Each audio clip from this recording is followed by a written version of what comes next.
Welcome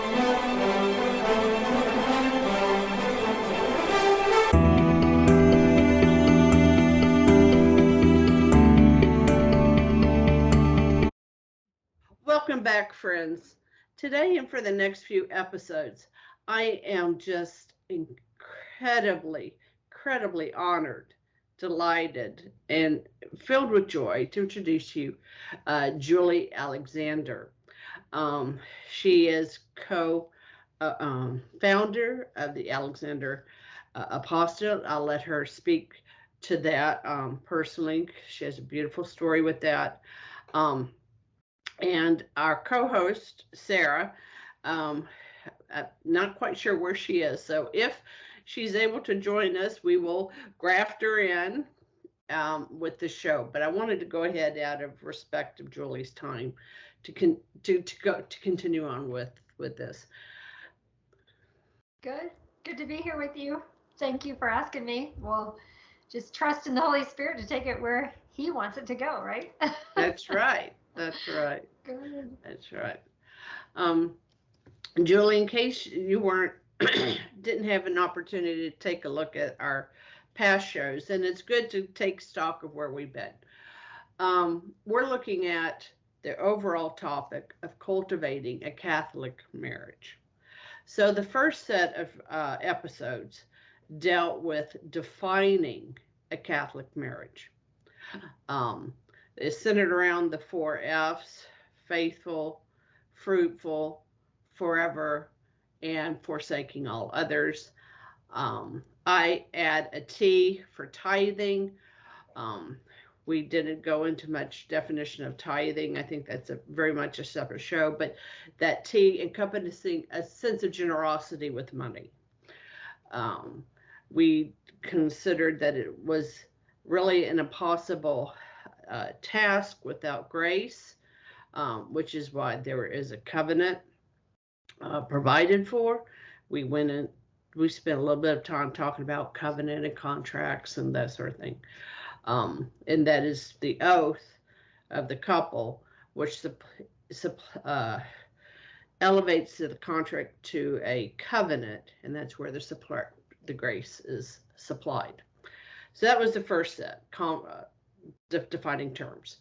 The second body of shows was looking at examples who attained this, because the question for that first show definition is it a bar too high?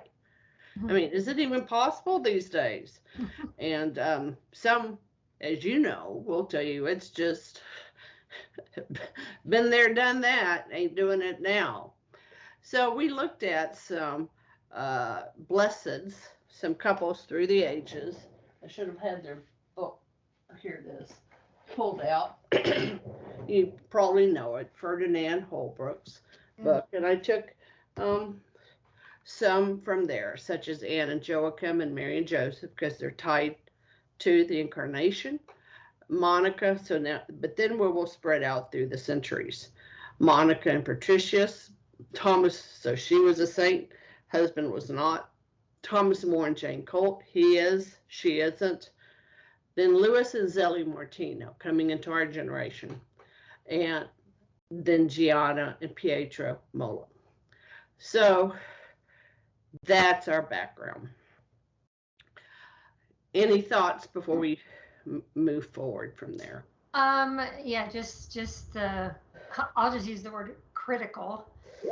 Critical condition is something that I would say that we are in, and we haven't arrived here overnight. And so I think it's awesome that you explain and have a foundation of an explanation of a Catholic marriage, because often people don't know. We assume these things. We assume others should just get it, should have an understanding of it. But sadly, very unfortunately, through either lack of good example or lack of catechesis, lack of knowledge, lack of understanding, you name it. I don't know. I really don't know if there's more lack in our culture today than towards marriage and the understanding of it, what it's for, why we have it.